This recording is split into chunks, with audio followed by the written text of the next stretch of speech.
God fucking damn, they were not kidding with the old adage. Gaze not for too long into the uncharted, for then you shall become it. Because I've been playing the Uncharted games all fucking week. I just beat Uncharted 4, and then my life immediately became Uncharted while the credits were still rolling, while the jun music was still in my head. You see, me and May, we went outside because I wanted to have a cigarette. Now, I'll tell you, there was one thing that I liked about living in the North. One thing that I will miss, which is the lack of huge bugs. There's a lot of spiders in the North, but you don't really see roaches, you don't really see, well, you still see wasps. There's still plenty of bugs. It's just not as abundant, and I think I forgot how much I hated being surrounded by bugs all the time until moving back down to Virginia Beach, back down to the temperate climate in the, spring going on summer, the time when they're really out in full force. And the new house has a covered back and front porch, and the bugs love that shit. They love to set up camp. It also has tons of bushes that they want to hang out in. So, there's bugs. And yesterday when I was out back having a smoke, I saw a big old roach on the back porch. We gassed that motherfucker down. But I was just like, man, I know they're out. I know they're looking to get in. They want to get into your house and infest. That's what they want to do. We almost had it happen because tonight we go out for a smoke. And first of all, bugs are everywhere. There's fucking wasps. There's all this shit. And we're just like, it was a very dry, non-windy, somewhat humid day, which I guess they probably like the most. So we're hanging out there, and there's just all these fucking bugs. We go back into the house, and a gigantic-ass spider goes running through the door. I don't even know where the fuck it came from. Didn't see it till it was in the house. So this big-ass spider comes in, runs straight into the closet. So we got to pull out the coats that are on the floor, tepidly, comes running out. It goes under this big black bag of clothes that we have near the front. And as it's just peeking out from under it, May steps on it. And in a perfect Uncharted moment, the second the big spider is gone, bunch of little spiders go running out from under it. So we're like, oh, fuck. So then we had to run around, find the hand vacuum up the spider and all the baby spiders. And I'm sitting there like, jun, because this is exactly something that would happen in those games, particularly the third one where you're getting chased by spiders all the time. So then we head out to Wawa to get some milk. And it's 11:30 at night. So we go to Wawa, and as we're in the place and stuff, I'm thinking about how, if there's bugs at my house, there's just as likely to be bugs at the Wawa, because, why wouldn't there be? It's a food store. So we go through the Wawa. At one point, I step on something thinking it's a bug, but I look down and it's just a Swedish fish on the floor. But we get in the car, and we're driving home. And suddenly I notice a big-ass cockroach on the hood of my car, crawling across the hood. And I'm like, oh my fucking God, great. So this roach comes all the way over, and then it starts climbing up onto my left-hand mirror. So it's sitting up on the mirror, just chilling. And I'm like, fuck, I can't get this thing to, I'm trying, hoping it'll fly away as I'm driving, because it's a 45-mile-an-hour road. So I'm kind of speeding up a little, trying to, scare this bug off of my car, but there's not that much distance I can cover before getting to another light. So we're at this light, then we start heading. We're almost at home. We're about at the entrance of the neighborhood, and behind me starts flashing cop lights. Now, I can't see the roach anymore. It had crawled back onto the hood while we were at the stoplight, and I don't know where it is. But I'm getting pulled over. So this is the one circumstance where I absolutely must roll down my window while I know for a fact that there is a gigantic cockroach hanging out outside the window of the car somewhere. And I'm getting pulled over. So at this point, not only is my heart up in my throat, but the is just racing through my head because it's literally, I was just hearing it. And I've been hearing it constantly because I've been playing these games all fucking week, and it plays every time you're in a fucking gunfight. So the fucking cop's coming over and I'm just like, oh my fucking God. Like, I'm literally expecting that he's pulling me over because I was going a little over the speed limit, and I was only doing like 50 in a 45, but you know, there's a lot of cops in Virginia Beach. Maybe they're gonna be strict about it. I don't fucking know. So I'm like, I roll the window down about halfway, and moreover, we don't have the registration in the car yet. So, because, you know, I just got it in the mail. I haven't put it in the car. At least I thought. It turns out we did have it. But you know, so the cop's coming over, and I'm just like, oh my God, I'm going to fucking explode. So I roll down the window about halfway, and the cop comes over, and he's like, I stopped you because you don't have your rear lights on. And that's when I realized, because I haven't gotten used to the fact that my new car, you have to actually turn the lights on, because of the fact that it still has lights that come on. When you turn the car on, there are headlights, but not all of the lights inside the car come on until you turn on the lights. So I just forgotten to turn it on while we were leaving the Wawa, probably because my mind was on other things. So, yeah, luckily, I told him, oh, shit, I totally forgot. This isn't an automatic. It's a brand new car. Don't even have the registration on me. You know, he goes back, looks up the stuff, lets us go. Roach did not make it into the car. Thank fucking God. But Jesus Christ, what a comical scenario. So you're listening to the Whirling Dervish podcast, hosted by me, Artso Fartso, and presided over by the lovely Pantsu Party, who makes sure things don't get too chaotic. Do you want to say anything? No? All right. She's just observing. She's security.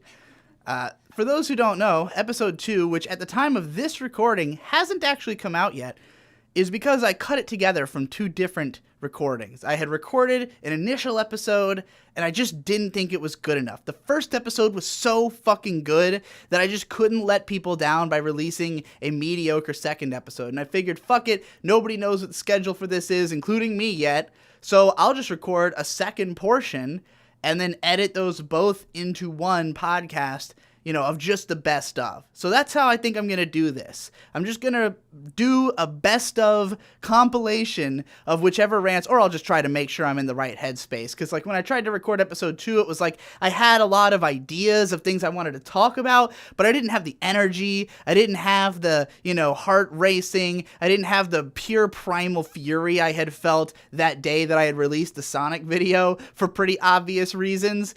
And I also had tried to write all the stuff down. And the problem with that is that when I'm talking on this podcast, it's all just in the moment. It's me following the train of logic as it comes to me. When I'm looking at notes, I kind of can't remember exactly what I was thinking when I wrote the thing down, since it's like a simplified version of what the long train of thought had been. So it's better to just go into these with a basic idea and let the train run. I think that's the best way to do this. So on today's episode, what really got me whirling yesterday was the utter, baffling lack of reading comprehension on the internet. People on the internet, they just don't know what they're reading. They're fucking just utterly, just don't know. They don't know how to read. They don't know how to interpret words. And it makes me understand why Twitter is so annoying. Why everyone feels the need to put everything in all caps with claps between it, because it's literally the only way to make sure that the people know what you're talking about. To be very clear with your message, because if you're not, they don't get it. So I put out this tweet where I said, tell me, out of all the anime that I haven't seen at all, what I would need to watch in order to make a top 50 anime of the decade list at the end of the year. And then I put a link to my anime list. Now, if you are not familiar with all this shit, because I don't know, maybe you're not part of my core audience, maybe this podcast is developing a unique audience from the rest of my content, My Anime List is a site where you literally just list every single anime you've ever seen, the status of how many episodes, whether you consider it something you're watching, something you dropped, something that's on hold, or something that is completed. So I post a link to my mal, and I'm not necessarily expecting that I'm supposed to get hundreds of replies, because I'm asking for something kind of complex. You have to first think of all of the shows that you believe would be on your best of the decade list. Then you have to go into my mal and control F all of those and make sure that I haven't seen any of them.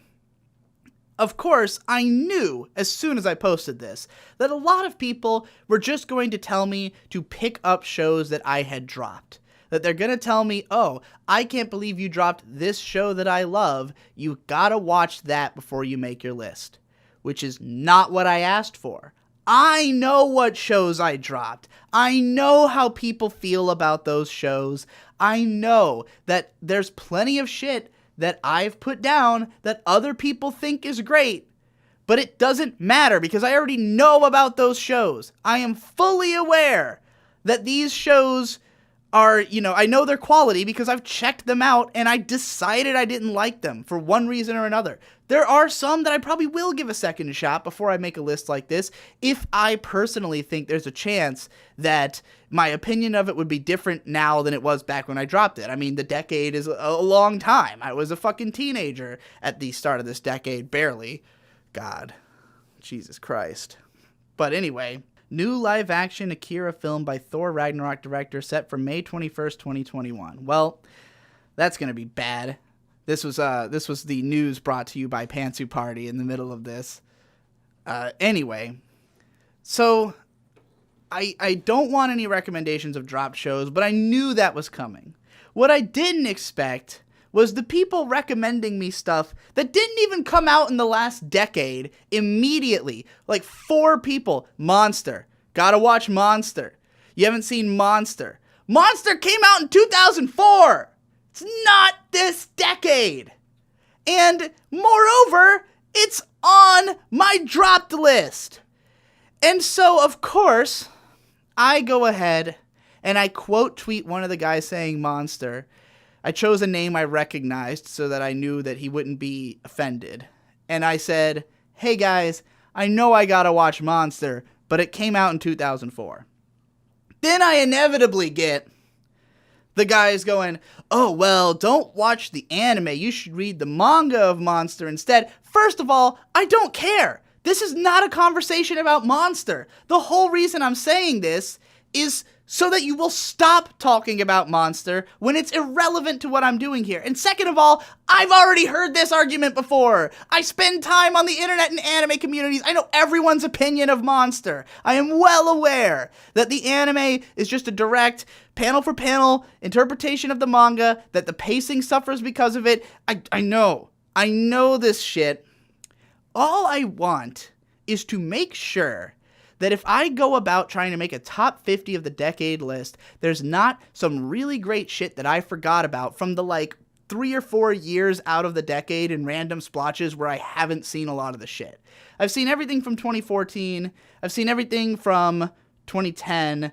I've seen everything from 2018 and 2016. A lot of 2017. All the stuff from this year so far. There's just a lot of stuff in 2015, 2013, 2012, 2017 a little bit that I haven't seen yet. So I just want to make sure that I have a catalog of the important shit.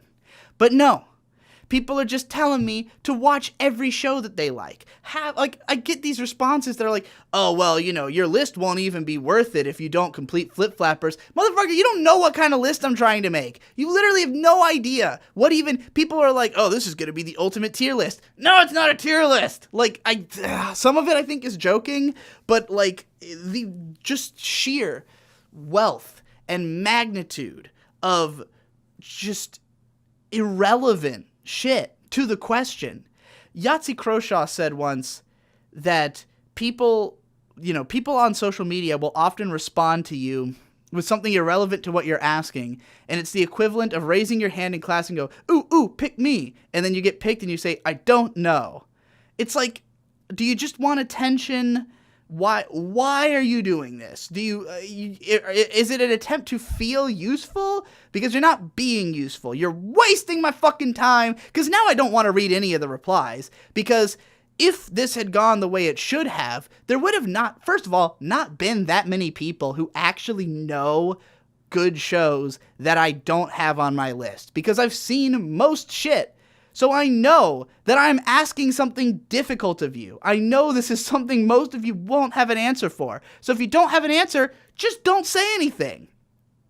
But even among the people who would have an answer, you know, I know that you're going to have to put in some work on this. And I think that's the main reason that people come away feeling like they need to say something, because they go in and they try to find something and then they can't think of anything that I haven't seen at all. So they just think of something they like that they found in the drop list and they come up with that. And I'm like, read the tweet, read it back. You see where it says things I haven't watched at all?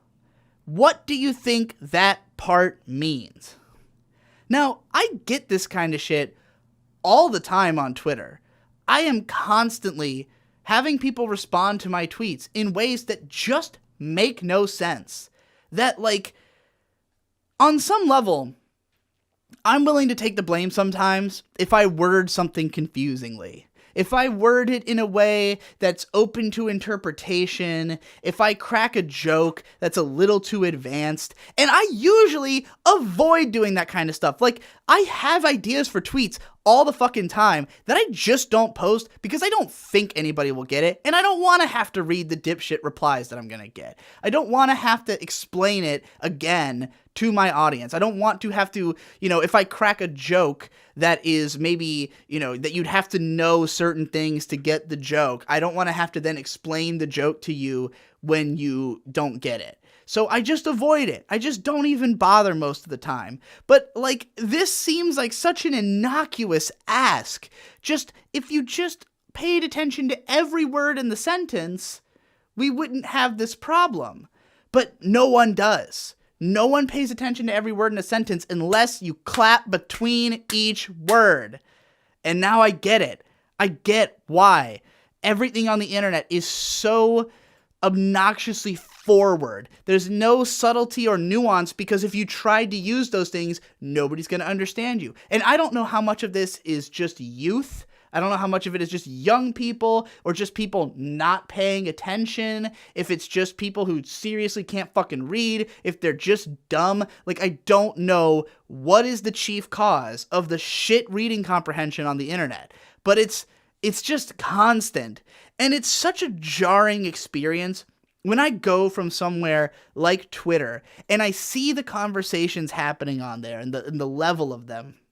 And then I go to, like, the PCP Discord, and those guys are intelligent people with good reading skills. And so when they're having a conversation about the same thing as what's going on Twitter, it's just, like, so much more interesting and nuanced and thought through in a way that seems obvious to me. Like, it's not like people writing walls of text. They're writing tweet length, you know, little posts in the Discord. They're just using 10 words to say something that makes perfect sense and seems like the conclusion anybody would come to. And then you go on Twitter and you're like, where the fuck do you find these people? And then you realize that those people outnumber you. And then you realize that you just start whirling. You just start whirling. You're in a whirling dervish all of a sudden. You just start whirling and whirling and whirling, and you're trying to whirl so fast that you can't see anything. All right, so I have a public service announcement to make. I think it might be possible that biking is hella gay.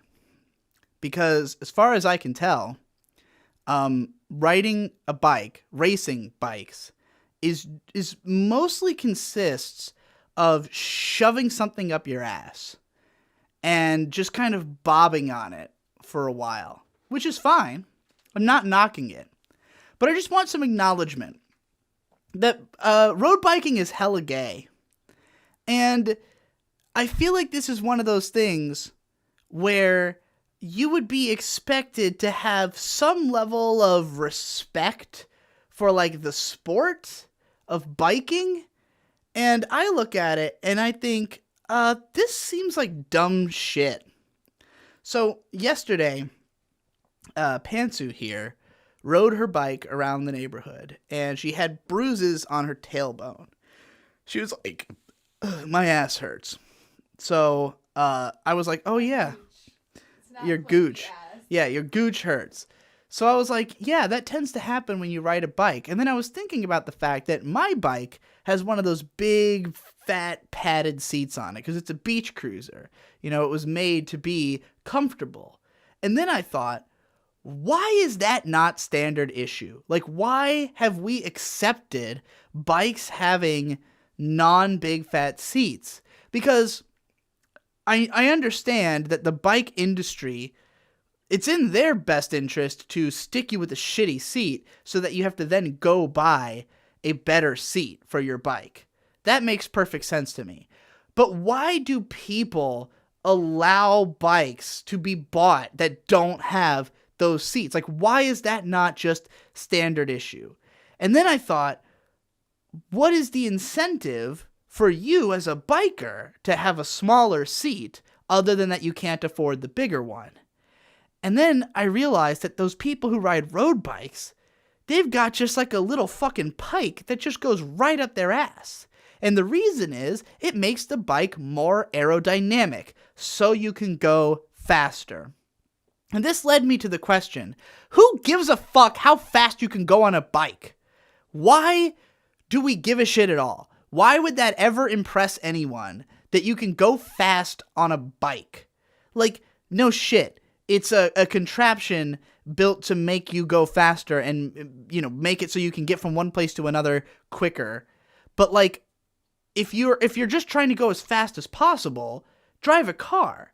Like, there's nothing impressive about being able to bike fast. If you can run fast, I might be impressed with the physical abilities you have. And if you were to compare the body of a biker to the body of a sprinter, you're going to notice the sprinter is way more fucking jacked. Like, being a biker, it does take a certain build. It takes a certain level. You have to, build up endurance. You have to be pretty fucking strong, pretty physically fit. But it's not the same as pushing your body to the fucking limits of human capability by sprinting. Which, I mean, even then, who gives a shit, because it has no practical application. It's just something you watch to see somebody go fast. But at least that is reasonably impressive to me. Being able to ride a bike fast is, I don't get it. I don't see the appeal of that.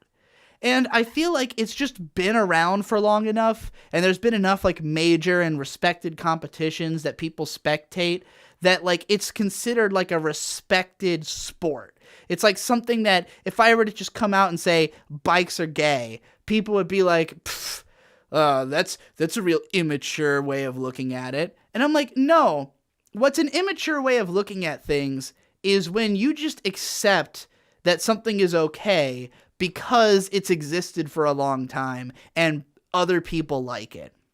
I think that's ridiculous. I think that there's a lot of bullshit in this world that just because it's been around for long enough and enough people care about it, we just treat it like it's somehow above like pop media. Like nobody's out there talking about these Marvel movies and like, well, okay, I was gonna say nobody's gonna shit down your throat if you say that you think Marvel movies are not that great, but I know that's not true. I know there's plenty of fanboys out there who will be like that, but I think that it's a much more commonly accepted position to take that something popular is not good, as long as that popular thing hasn't been around for 50 years. As long as that popular thing hasn't existed since before you were born. Because people just have this like reverence for things that have been around for a long time, even though we're constantly trying to progress beyond things that have been around for a long time. Most of our ingenuity as human beings is about advancing forward, about, looking at old shit and saying, how can we make it better? And like, I understand having an interest in old fashioned things and wanting to maybe preserve it on some romantic level, in a museum, but like to be all into bike riding, it's like, why? What is interesting about this? What is it about this form of sport that I should respect it more than something newer, or something that makes more sense to me, you know? And when I look at a guy riding a road bike, and first of all, I think of it as a rich person's hobby, because in order to ride those kinds of bikes, you have to buy a very nice bike, which, you know, those bikes are $700 for like, you know, an entry level road bike, which is weird because they have less components to them. Like if you buy a mountain bike, it's a more complex machine than a road bike. I guess it takes maybe it's just the alloys that the road bikes are made out of that make them extra light that cost more. I don't know. It seems like it's the kind of thing where it's just gatekeeping. It's like, oh, well, if you want to go pro, you got to get the real fucking bike, you know, because that's just the nature of the sport. And there's a lot of sports that are like that. There's a lot of sports that are dominated by people who were able to afford the good equipment to practice with when they were younger. And biking comes off as that kind of sport to me, because when you want to get really into road biking, you need to have all this fucking gear. You got to have the right clothes. You got to have, you know, the right bike attachments and shit. And then there's the fact that, you know, to even practice it, you're either being a road biker, which is just someone who everybody around you hates, or you are riding on a closed track or something, which is, again, money. So I see it as sort of a pretentious, rich people hobby that has no real practical application, because being able to go fast on a bike isn't really useful in everyday life. Because if you're riding a bike around, say, a city, you have to stop frequently for lights. You have to stop for pedestrians. You can't go that fast safely. The only times that you can really haul ass on a bike are if you're either on like an open stretch of road that goes to nowhere, or if you're on, you know, a closed track, or if you're in a race. So being able to bike fast will never be like worthwhile in any kind of situation that you're going to encounter realistically. Being able to run fast can be a great strength to have. If you can run really fast, you can get away from the cops. You can get away from other people. You can, you know, if something comes up and you really need to get somewhere quick, like, sure, you could ride a bike, and if you can ride fast, you might get there quicker. But if you're riding through the city, then, you know, you're going to be hitting stoplights and shit anyways. And, you know, whether you're on foot or on a bike. And so you know, the relative amount of additional speed you're going to get from being able to ride faster is just not going to add that much to the speed you already achieve just by riding a bike. So, yeah, it just seems like a pointless, rich person's gay hobby about shoving a fucking thing in your gooch and, you know, getting ass rammed by a bicycle. Not that there's anything wrong with that. Just saying. Gay porn isn't a respected sport? Why should bike riding be? Can we do away with this centrist meme? This idea that there is such thing as a political centrist? You can be a centrist on an issue, I guess. You can say, oh, well, like, I see two sides of a dispute and my position is directly in the middle of the two. But to suggest that by having certain opinions that align with both parties, this means you are in the center, is completely asinine, because in this bipartisan system here in America, the two sides just have a random fucking smattering of beliefs that have nothing to do with each other, that barely have any logical train between them. Like, for instance, the conservative, the Republican Party is associated with both free market economics and with rejection of gay rights and abortion. And then you've got the left, which is associated with being pro-abortion and also with being, at this point now, anti-capitalist. In both of these cases, the two positions have nothing to fucking do with each other. It would be perfectly reasonable for you to have strong opinions on both issues that are that fit into both parties. And so if you take like a political compass quiz and you're like, oh yeah, I'm super pro-abortion, but I'm also super free market, it's just going to put you in between the two, and people are going to say, oh, you must be a centrist. That's fucking ridiculous. These are totally random. What even is the through line here, other than that it just so happens that a lot of people happen to hold the same set of beliefs, but when most voters are not even really voting on all of those issues, they're really picking the ones that they care about the most and picking the party that represents the issues they care about the most, usually not even knowing their party or the other party's position on any of the other issues, because grouping everything into two parties is fucking insanely stupid. It's so bafflingly retarded that we don't just have parties for every conceivable combination of ideologies, or God, even I'm not even sure if the system makes sense in any way. Like, the more I think about it, it's like, shouldn't there be a council of people representing as many different perspectives as possible? Why are we trying to have a majority of one or the other of these random fucking collections of ideologies? I'm just really baffled by it. Like, when I take political compass quizzes, it tends to label me as a libertarian. Well, the Libertarian Party is completely retarded. They have all these, like, crazy out there things that they try to push for.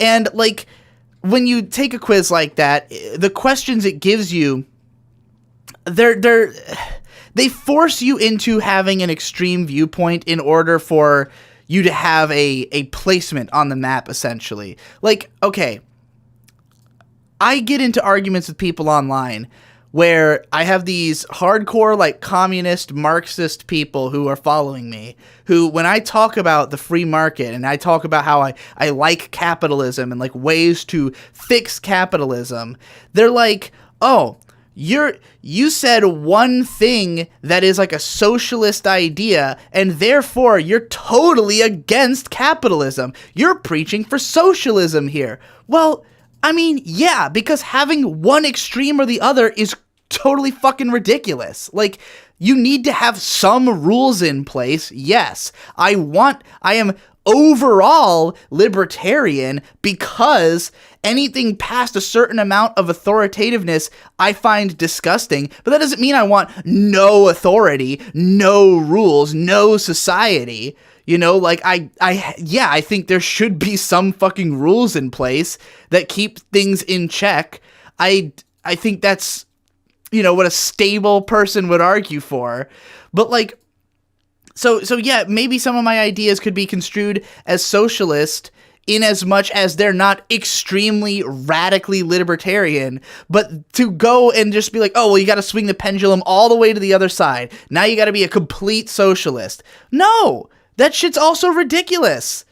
It drives me insane. It drives me insane that people call this centrism. It's not centrism. It's just a different thing from the established parties. There can be more than 4. There can be more than 8, 10, however many you want. Like, every unique combination of ideas can have its own label, and, trying to box people into whichever one they happen to be closest to is so fucking unhelpful. This is why I get so fucking pissed off when I've got people telling me, like, trying to tell me what political alignment I'm Digi's going conservative, or Digi's such a libtard. It's like, I'm not really that close to either of them, because they both combine a bunch of shit I don't agree with a few things I do. I hate fucking the whole political climate. Like, politics should be interesting. I would find it interesting to talk and think about, except that nobody talks about it in a way that is interesting at all. Everybody is constantly angry. They're all, like, very opinionated. Nobody's interested in having a conversation where they come away thinking something different. They're interested in having a conversation where they convince you why you're wrong about something. Oh, here's another thing I want to address. Go read a book. People are constantly telling me, oh, Digi, you always talk about politics, but you never go very deep because you clearly haven't read enough of the literature. You don't know enough of what you're talking about. But, like, nobody ever explains in what way that is the case. Like, it's never, hey, Digi, go read this book because this thing you said is extrapolated on there and you'll be able to have a more nuanced argument. It's always just, oh, you don't know what you're talking about. Oh, you clearly haven't read enough stuff. Look, I tried to read the Communist Manifesto, all right? I tried. I made it about a paragraph in, and right away there was this insanely reductionist statement that everyone is either the proletariat or the rich, that just everyone is in one of these two categories and they are inherently in conflict with each other. And I'm like, well, that's fucking ridiculous. Like, that is clearly a way oversimplified statement. So already I can't take this fucking seriously because it's just so insane right off the bat. And I know that probably it goes into more nuance and maybe breaks down this dichotomy further, but then why start with such a ridiculous dichotomy to suggest that everyone's just in these two camps? Like, why do we have to boil this shit down like that? Is that the only way anybody's gonna get it? Because that sounds insane to me. Pitch me a book that won't make me want to throw it through a window in the first paragraph, and maybe I'll read some shit about politics. But, like, everybody acts like they've read so much shit. Like, everybody, oh, we all know all this nuanced stuff. Well, what books did you read? Why aren't you giving me your reading list? Why is it always just, oh, learn more, do more research? Like, do you know how hard it is to find someone talking about politics who isn't just regurgitating something that they heard from the next guy over and sounds completely asinine and insane? Like, when I posted this question on Twitter a few weeks ago where I was like, someone explained to me, sincere question, how it's possible to have an artistic career in a communist system. And I just got, like, every response I got was just totally a different understanding of communism. And, like, I'm not just talking about some people who like it and some people who don't. Everybody who was on the side of communism had a different explanation for why this would work or what communism is exactly, and everyone against it also had a different position. So I'm looking at all of this and I'm like, is there any actual consensus on what communism is? Like, does anybody actually know? Are we just going by the Communist Manifesto's definition, or has there been further writing? How many people have read how much of the writing? Who out there has read enough about politics to have a so-called interesting discussion about it? That's what I want to know, because I haven't seen that shit.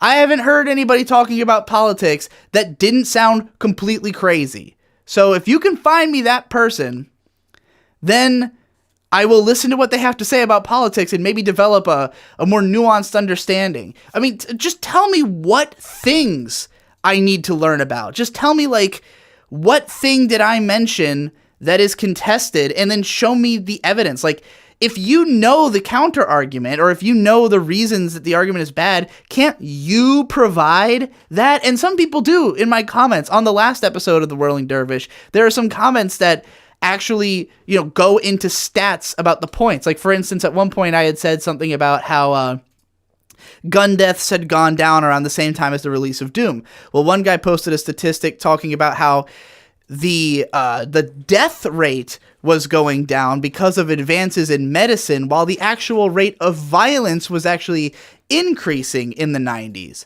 So there you go. That's a great statistic. Something that's really interesting, kind of changes the way I might think about the subject matter, I'm not saying, again, that there's any correlation to games, and even in the first place, I brought it up as kind of a jokey, memey thing that I had read in, some anti-games create violence post from, 2004, but, seeing the other side of that data makes me go, okay, moot point, let's not bring that up again in this discussion. There you go. I have been changed in my mind. I didn't have to read a book. The guy just made the counter argument. If you have it, then make it. And if not, tell me where it is. Give me a link. Send me to what you consumed that made you have this understanding so that I know where you're coming from. Because if you just come in and say, oh, Digi, you're so off base about this, go read a book. What fucking book? So Game of Thrones is finally fucking over, thank God. I don't have to hear about it anymore. Just a little bit more, a couple more weeks of memes, and then it'll finally be out of my hair. I watched the first 4 seasons half a decade ago. Yeah, it's been that fucking long. The one piece of fascination I had taken from that show, I made a video about this, that what got me able to appreciate it was to view it as a literal game.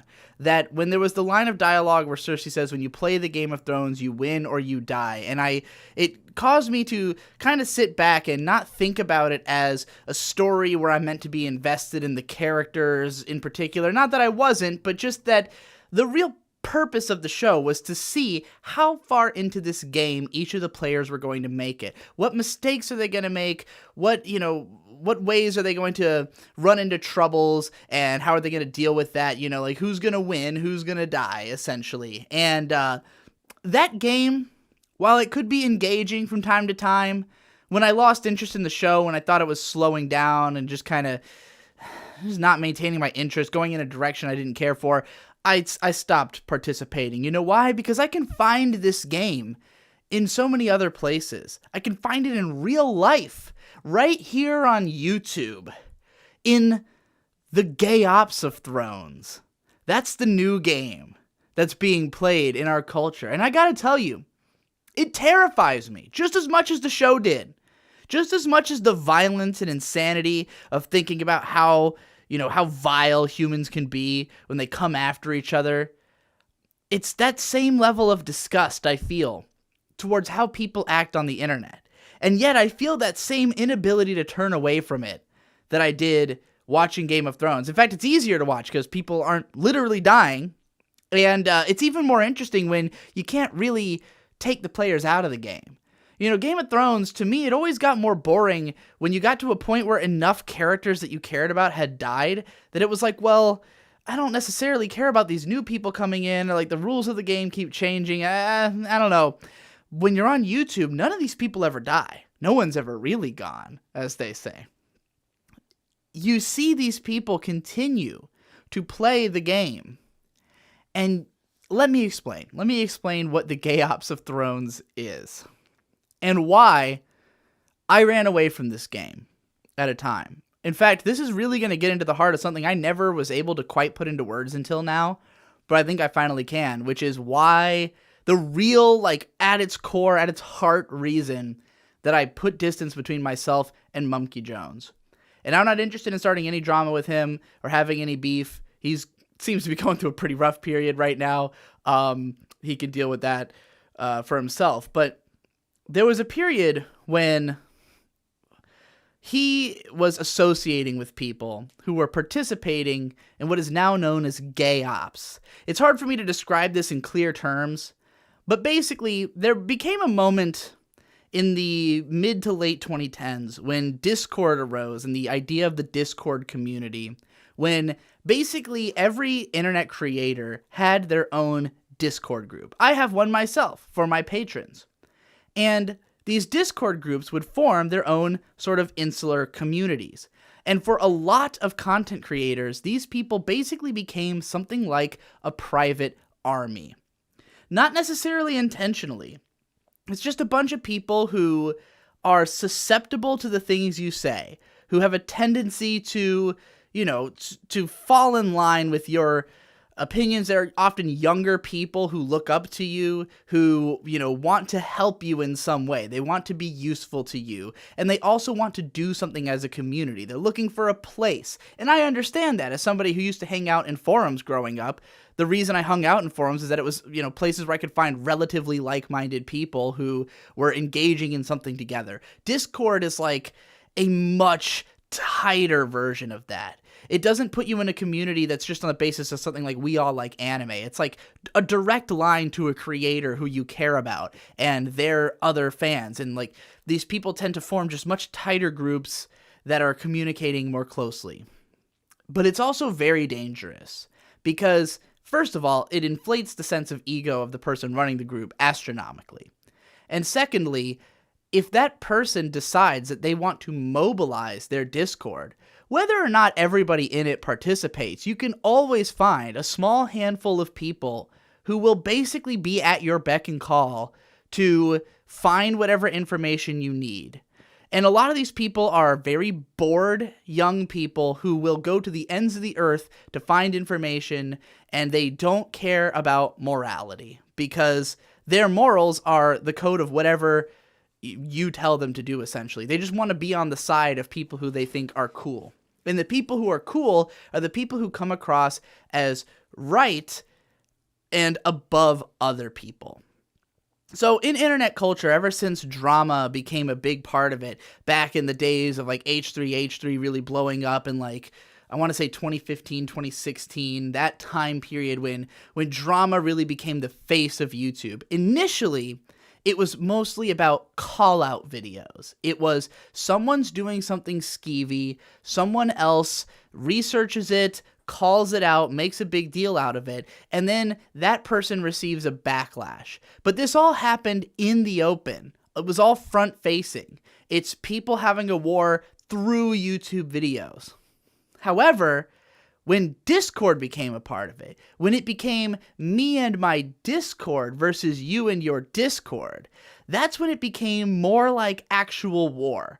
When there became this system of covert operations, of people trying to gather data on one another, of people sending their Discord buddies, their little fans, to go and spy on another guy by cozying up in their Discord and then taking screenshots of each other's shit and, trying to get them to say things that then their boss can use as ammunition against them.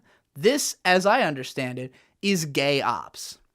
So, when the era of gay ops started to arise, we ran into a big problem, which is that people want to be able to participate in this. People want the chance to be a part of something.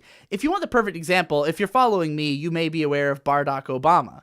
And he's not necessarily a gay ops operator, he's more of a Twitter operator. But the way that he does things is that he attacks someone, and then he signal boosts his attack to his fan base and urges them to participate. And he tells them, if you witnessed this, if you were a part of this, put a B emoji in your username. This is people wanting to be in the swarm. They want to be part of this moment in history when this figure, this internet person, was attacked and taken down. And so, what'd you say? Baby Lupe Fiasco. Oh, Lupe Fiasco, yeah, because he says in his Twitter description that he bodied Lupe Fiasco, which is weird because everybody likes Lupe Fiasco. I don't know why you would be like championing the fact that you bodied Lupe. I guess just he's a big name, but I don't get the sense that there's like a huge hate group against Lupe Fiasco of all people.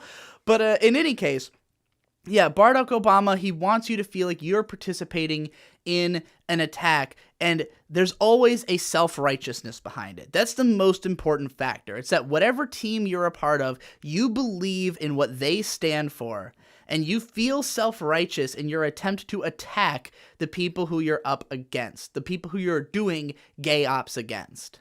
And the problem with this is that while I do think that a lot of this has been used for what I will call good, I don't think the intentions are good. I think people are doing this for a sick sense of satisfaction. But sometimes the right people get attacked. And back when H3 was doing it, that was something they emphasized a lot, that they only were coming after people who were doing things that were shady and shitty. And they were coming after the things that they did, not necessarily the people themselves, although sometimes the people themselves are kind of indivorceable from the things they're doing. But I think that because people wanted this so badly, people wanted to taste, people wanted to be in, they started just trying to find and manufacture targets. And I think that Mumkey Jones's fan base, whether I don't think Mumkey really necessarily intended this, but Mumkey definitely is somebody who wanted to be one of those guys who comes after things on the internet. He has a lot of videos that were like attacking some channel that he thought was shitty and, trying to be like a drama channel on some level. And I don't even really think that he ever necessarily went after undeserving targets himself, but his fan base was like thirsty for blood. And so they came after my best friend, Endless Jess, over the fact that he had like blocked a guy from his Twitch chat. which, is not a moral affront on any level. These guys were trying to make it out like, oh, this is censorship. You blocked somebody. I don't think it's censorship to block somebody because they're being annoying in your Twitch chat. I think that's just preserving your own sanity. It's not as though Jesse was coming out and saying people aren't allowed to say these things. It's just like, I don't want this in my Twitch chat. But these couple of people who he pissed off, they started a whole screed against him. They wanted him to be one of those bad guys. They're making videos about how he's, censoring, how he's he can't take criticism, blah, blah, blah, all this shit. And this is a man who hasn't done anything wrong. This is a man who makes amazing content, who deserves to be talked about more, and he's not that famous. It's not like they're picking on some big target. They're just shitting on a guy whose life is already not great, who really deserves a lot better than he has. And he's getting all this shit from these people just because they want to have someone. They want to have somebody to come after. And, I was really disgusted with that, as Jesse was. And I don't think I was disgusted enough fast enough. I think I should have done something much sooner. I should have made a bigger stink about it. And it's not even that Mumkey was necessarily promoting this behavior, but that he was, associating with these people. He was working with them. He was shouting them out in his videos. He was encouraging them to just generally be this way because he thought it was funny. And for what it's worth, I can't even necessarily begrudge thinking it's funny, but to do it, to allow, to associate with these people and not say anything to them when they're doing this to someone who's tied to you, is just bad optics. It's just not a good look when you're working with that person. It's like, if you're trying to be in their group, you should be on their side. I think that's just rational. So eventually, the real reason though that this got to me is that I saw how this was increasingly becoming a thing. I saw how people were going into their Discords, how they were forming these communities, how they were making attacks on people, and I could see the writing on the wall that this was going to happen to me. No question. There was going to be, I had gay operatives in my Discord visibly all the time. I had people who were coming in, trying to take screenshots of shit, trying to instigate stuff. There was a bunch of people at one point who were trying to cause some kind of war between me and Jeff Thru. Like, people were going between our two Discords and fabricating screenshots of us talking shit about each other, because I guess they're too lazy to just look for the parts where we're actually talking shit about each other, and, sending them to the other Discord, trying to start some kind of war between our Discords. And thankfully, Jeff and I are both drama averse, so we didn't let this continue. We didn't let anybody bite. And my fans are drama averse.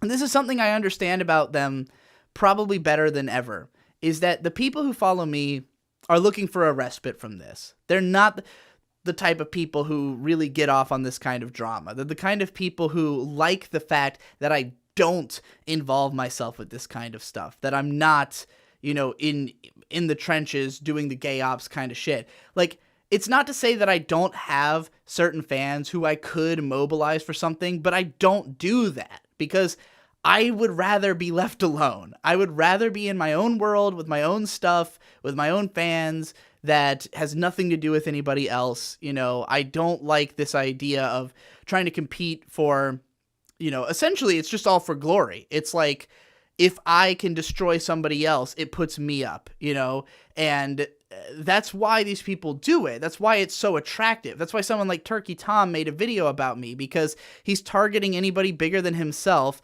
that he can take down, and then he can build his tower on their bodies, Granted, he was just a kid who, I think there's a reason that not many of these people who do this kind of thing have come after me, and all the ones who have been small time, and it's because the bigger people realize that I'm not that kind of target. I don't have that litany of offense. I haven't done anything particularly bad. Like, the worst thing I ever did was probably to close comments or to defend lolly porn. And, like, since most of these guys are supposed to be freedom of speech advocates, they're not going to come at me for that. They might call me a pedophile, but, they'll also invite me on their shows. So, like, I don't think I'm somebody who people want to come after for these kinds of reasons. At least presently, I'm sure I could get there if I said or did the wrong things. But, like, people are so desperate to have a target that they will come after whoever they think they can get away with, and especially smaller people. Because someone like Mr. Medeker, he doesn't have to come after me.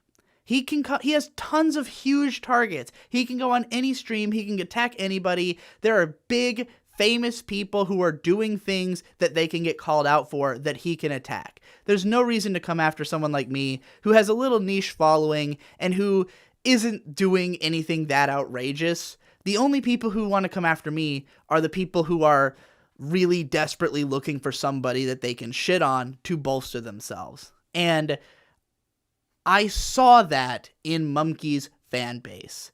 They were always trying to position me there. They wanted me to be there. They wanted me to be a lolcow. The people who followed him were the ones who, like, anybody who was doing gay ops in my Discord were people who knew about me because of Mumkey Jones.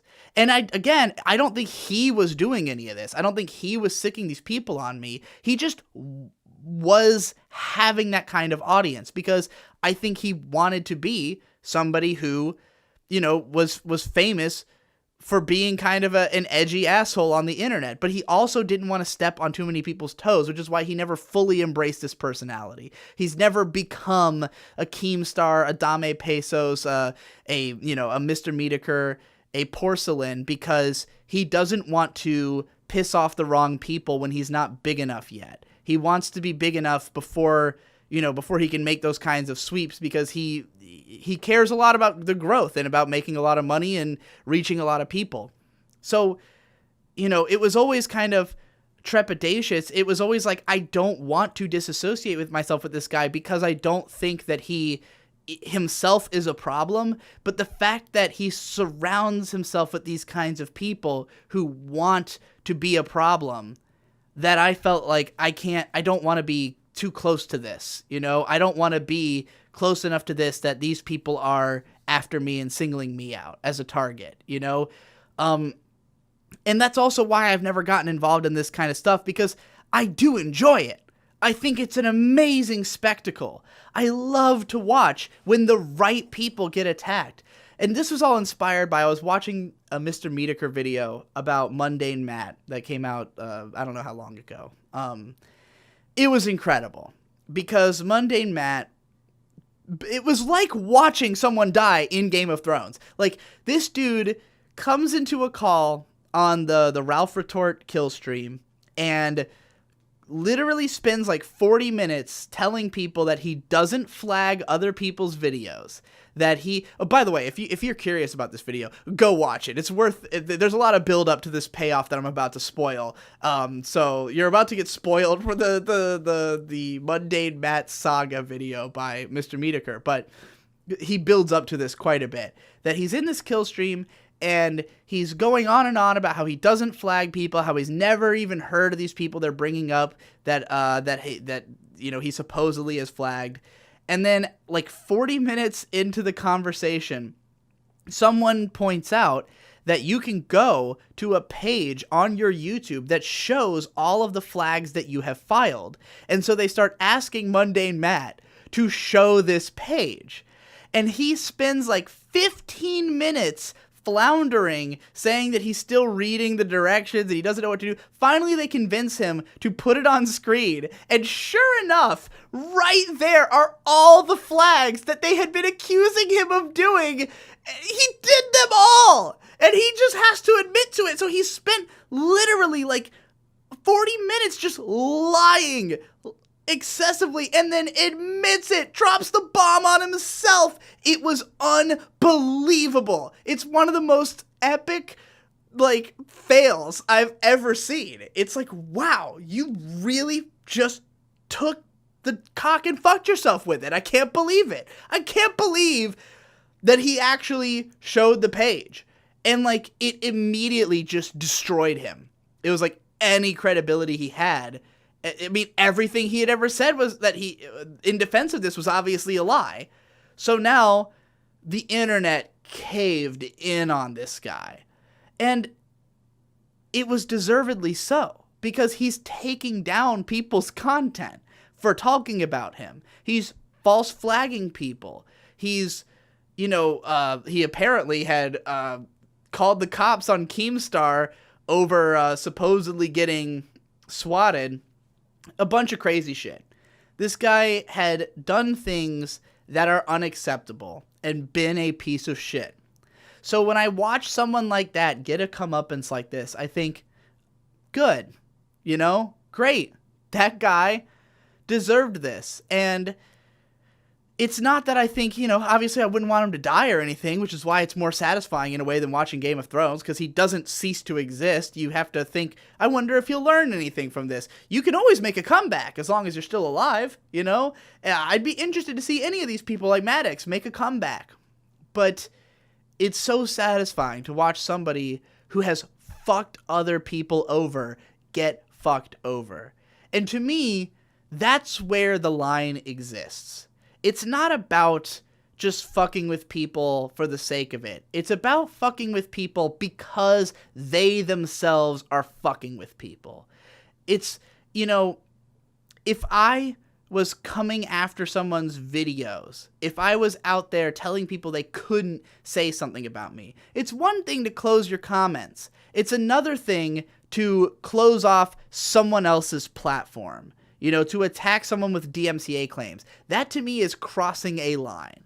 And when I see that, I think, dude, you know you're going to get what's coming to you, right? Like, you're fucking with other people's money. You can't just do that and walk away from it. So, it's exciting to watch, but I don't want to be involved. Because I watch these guys, I watch Porcelain, I watch Mr. Medeker, I watch the Kill Stream, or even Dick Masterson, who I do involve myself with, but because Dick doesn't come after people, necessarily, except for Maddox, but that's because Maddox came after him in a pretty fucking big way first, and I would credit that as self-defense. But, the people who he has on come after people, and I look at them, and I don't necessarily always morally agree with them. I think someone like Mr. Medeker, I think that he is taking so much pleasure from it. He's not trying to be a good guy, And I can separate that from my enjoyment of watching it, because it hasn't, at least in the content I've seen, ever crossed a line. And I know he's probably someone who's done some irresponsible gay ops on some people, who's done some shitty things. But if I watch a video like this, it's not about me thinking Mr. Medeker is great because he did this. It's about me thinking that, man, it's so great that somebody put this Matt asshole in his place, I think that what we need to be able to do is to separate the celebration of the person and of the act of doing this from the joy of seeing someone who's done something bad get attacked, And I think all of this, maybe it all began really from iDove's Content Cop, kind of the ultimate version of this, of somebody literally just saying, like, I am the content police. I am making my career going after people who I think suck or have done bad shit and pointing it out. And, being that kind of person, I think is not something to be celebrated. I think that it's great to enjoy that content because, it's kind of like watching cops versus thinking police are great, I think it's one thing to watch someone get punished and say they deserved it, but I don't think it's necessary to celebrate the person who did the punishment, because that person, that's kind of sick, to me. The idea of just going after people and enjoying it. It's like someone does need to, bring retribution to people who do bad things, but you're not supposed to enjoy it. And so I always have to look at these people and go, you dirty bastard. You did it. You got the kill. I enjoyed watching it, but, I'm not going to give you a trophy for the fact that you did it. Because I don't want to encourage this behavior in young, impressionable minds of people who are going to take it upon themselves to now go. It's like Batman in The Dark Knight when he's like, I'm not wearing a hockey mask. We need Mr. Medeker saying that to his own fans. some kid's like doing gay ops, getting himself in deep, and it's like, oh, I'm trying to be Batman. It's like, you are not Batman, only do it if you have the chops, if that makes sense. So yeah, when you play the gay ops of Thrones, you either gain a lot of subscribers or lose a lot of subscribers on YouTube. Shit's getting too fucking weird, my dude. Too fucking weird. I had heard that people with autism have problems shitting. That's right. It's difficult to shit. And I was thinking back to how when I was younger, I always had a lot of difficulty shitting. It would take me like 45 minutes in the bathroom. But that started to go away. Sort of around the same time that I was exhibiting fewer and fewer autism symptoms. Now, you might think, surely, the correlation does not denote causation in this case. That seems insane. Well, my dear friend, there has been a study published on... What article were you fucking reading? What was this website? The Economist. The Economist reported on a study that was performed where they found out that people with autism are lacking a certain kind of stomach bacteria that most people have. That we just don't have enough of this bacteria. And that by eating normies' shit, you can gain that bacteria and literally cure autism. I am not kidding or exaggerating. This was published. They did this. They did an experiment with kids with autism. They fed them shit pills. They fed them the feces of neurotypical people, and over a long enough period of time, over the course of like 18 months, many of these children exhibited fewer symptoms of autism, and 8 of them reached a state where they were no longer considered on the spectrum anymore. They were registered as neurotypical people after a little more than a year of eating normies' shit. Consider the implications of this. We're going to enter a period where now autism is seen as a curable disease. Where autism, which had, for a while, reached a state of being thought of as just another type of brain layout that, has its own advantages, maybe. Well, you can live with autism. There are plenty of successful autistic people. It's now a curable disease. So, there's no reason that all of these outreach programs for autism would need to continue existing forever. Like, it's no longer going to be, oh, you've got an autistic kid, well, let's put them through the autistic track in high school. It's going to be like, oh, you should take care of that. It's a curable thing that you can do something about. Just feed your kid normie shit for a year and a half, and they'll be fine. They'll be normal. My head is doing cartwheels. Like, I'm gonna implode. That's the only possible response to this. Like, to gravity of this. Just consider, this is going to come out at some point. Like, this is gonna, this is being announced. This is facts that are out there. This is being reported on. Which means it just needs to reach the level where it's on TV and in the broader public consciousness, where doctors are being told, where parents are being told, there's a treatment for your kid's fucking autism. He just has to eat shit. What the fuck is happening? This world is too fucking strange. I go out every day and I'm just baffled. Everything I see baffles me. It baffles me because I tend to pay attention to to things, even when I'm not trying, my brain just kind of drifts in and out, and I tend to pick up on lots of details, as you might imagine, from somebody who does things like I do.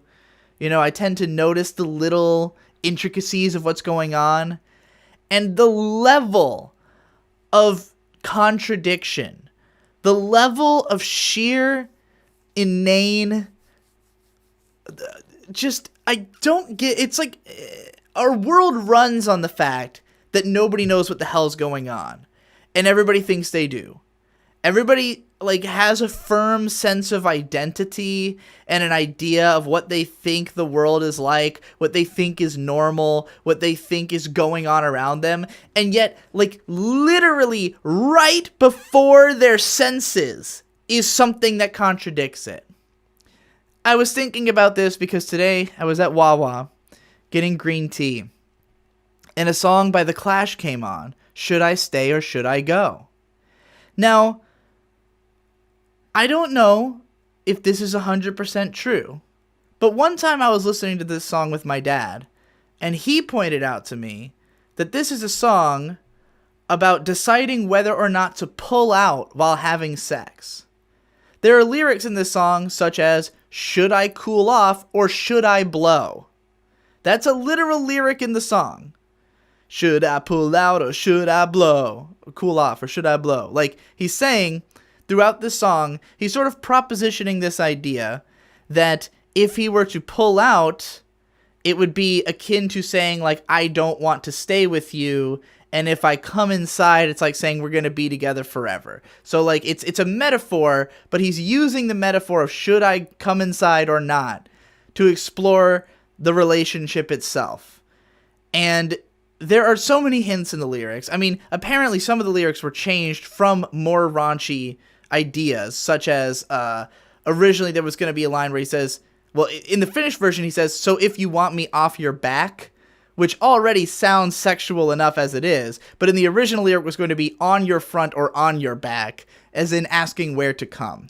So I think it's a pretty safe reading. I think it makes sense. And just the fact that he literally says, should I cool off or should I blow, in the lyrics, very audibly, anybody can hear that lyric. There's nothing else it even could mean. So I'm standing here in Wawa listening to a guy, and by the way, The Clash is a punk band, so in case you're wondering where their intentions lie, subversiveness, kind of the MO of the genre. But this song, which released in 1981, became especially famous in 1991 when it was used in a Levi's commercial, or maybe it was Ford, I don't remember. I think it was a Levi's commercial, and was reissued as a single and became a #1 hit after that. So this is a song that wasn't even as big as it is today at the time. It got bigger later, and I think people just looked at it as a kitschy, kind of fun, throwback rock song that, is very easy listenable, and, nobody has thought about what the fuck they're listening to at all. It just comes on and everybody's like, oh yeah, should I stay or should I go? That song's existed for all time, because it feels that way. It's one of those songs that just hangs in the atmosphere anywhere it happens to be. It's simple, straightforward, catchy, anybody could sing along to it. But it's about a guy debating whether he's gonna fucking jizz inside of a girl, which, yes, there's a lot of pop music that's about sex, a lot of pop music with subversive sex symbolism. There's not many songs that when I listen to them, I literally am forced to picture a guy mid-fucking trying to make a decision about coming inside or not. It's just a lot more vivid to me, ever since I've known this was what it was about. But of course, most people don't know. Most people aren't thinking about it. Most people don't give a shit. And then, you could have probably the same people who would, freak out if they were to see a nipple in a show and be like, ooh, risque. Oh, hide the kids, shelter the children from this transgressive art. But, you can hear a song like this in the fucking Wawa. You can go to Walmart and hear songs that are about sex all the time. Because most songs are about sex. And the only reason that this is possible, is that people just aren't thinking about it. People just aren't paying attention. People just don't consider it to be a sex thing. But as soon as you pay attention, as soon as you notice, you can't unsee it. And then the whole world just becomes way weirder. You're just walking around Wawa going, okay, we're all sitting here listening to the song about the guy debating if he wants to pull out or not. All right. You know, children running around Wawa, getting their fucking hot dogs. Song about a guy pulling out. It's happening. It's right here. And I know it's constant because I've seen much more egregious examples. Back when I was in high school, when we would run around, in the gym, and I heard that this was true of elementary schools at the time too, because my brother Shade told me. They would play Soulja Boy, Crank That, on the gym radio, like the gym soundtrack thing. And it's a censored version of the song, but the censored version doesn't cut out the line where he says, "I Superman that hoe." And if you don't know what that means, that's when you come on a girl's back and then slap a sheet on it so that it's stuck to the cum. I think. I've heard multiple definitions of this. That was the first one I was told. It's a sex move is my point. We're running around the gym listening to Soulja Boy describe a sex move, and all the kids know because all of them have looked into it or talked about it with their friends. All of them are fully aware what this song is about. It's just the dumbass gym teacher who doesn't know. And this is in school, a place where you can't, you're not allowed to talk about sex loudly in the open, except that you're literally hearing it right there on the radio. They used to play, in my gym, they would play Welcome to the Jungle. And I'm like, when this song came out, this was seen as like devil music. This song was like, had parents up in arms about it. Now it's just old fuck shit. It's just boomercore, dad rock. Nobody's uncomfortable with Welcome to the Jungle because it just sounds old. It's old. Well, anything old must be quaint now, right? Never mind that the 3 decades before the 90s were vastly more insane than the time of political correctness and police that we've entered now. And it's so bizarre because now we've got a generation like mine that was raised on political correctness and raised in a world where everything is supposed to be squeaky clean. And it's so weird because from our perspective, we see it as, well, the world isn't squeaky clean. We saw through this. The only people concerned about it are the parents trying to make it look clean. So it's a bunch of people who spent their youths doing fuckloads of drugs. I don't know anybody whose parents didn't do drugs in the 80s when everybody was doing drugs. Or the 70s, or, people who were aging hippies, who were all trying to raise their kids to, shelter them from all this shit. And the kids are just like, well, I see all this stuff anyways. I know it exists. I have TV. I have the internet. I listen to music. I know what's happening in the world. But meanwhile, those parents themselves lived dramatically more fucked up lives. And just because their music is old now and quaint, this music about an era when everything was way more forwardly sexual and crazy is still being played, and now, children are listening to it whose parents would probably hear something new that was transgressive and slap that CD right out of their hands, Eminem in the late 90s would have been taken away from you while Welcome to the Jungle was playing on the radio. This makes no fucking sense. None of this shit makes any fucking sense. And it drives me insane. Because I can't help but pay attention. I can't help but notice what's happening. And it's when you live life like this, it's so hard to take anything seriously. It's so hard to think that anything will change this in any way, that there's any way of making society better or make sense. Because yes, there are things that sound like they will work on paper, but when you just step out into the world and it's just an absurd whirlwind of random shit that nobody seems to understand what's going on, even though it's happening right in front of them, you just look at it and you go, well, okay, clearly this is clusterfuck. There's no fixing this. There's too much going on. There's no fixing this. This is fucked. I'm just going to sit back over here and do my thing. Just please don't pass any laws that hurt me. I don't want to participate because I don't think I can contribute to this at all, because you guys don't even realize how retarded you all are. So I'll just be over here chilling. Call me if you make any rash decisions. Oh boy. Gotta start eating normie shit. It's the only cure. Maybe if I eat enough normie shit, I won't notice the lyrics on the radio anymore. God fucking help us all. Alright, that's it for this episode of Whirling Dervish. I'm going to leave this one lean and crisp. Don't forget, you can find this thing on Spotify and other places. I'll put a link in the description. Support me on Patreon using Digibro's Patreon. I'm Artso Fartso. I'll see you again in a week or however long the hell it takes.